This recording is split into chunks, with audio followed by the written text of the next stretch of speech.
నేను 4వసారి ముఖ్యమంత్రి. ఎప్పుడూ లేని ఇబ్బందులు చూస్తున్నా. నాకే అర్థం కావడం లేదు. ఎటు చూసినా గందరగోళమే.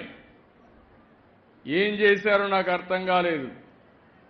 దగ్గర 10 లక్షల కోట్ల రూపాయలు అప్పు చేశారు. ఎక్కడ పెట్టారంటే ఎక్కడ పెట్టారో అది కూడా అర్థం కాల. లెక్కలు కూడా లేవు. అవన్నీ చూసిన తర్వాత అయితే నా ఇబ్బందులు మీకు చెప్పి మిమ్మల్ని ఇబ్బంది పెట్టను. ఎన్ని ఇబ్బందులున్నా మీ సమస్యల పరిష్కారం చేస్తామని మరొక్కసారి మీ అందరికీ హామీ ఇస్తున్నాం.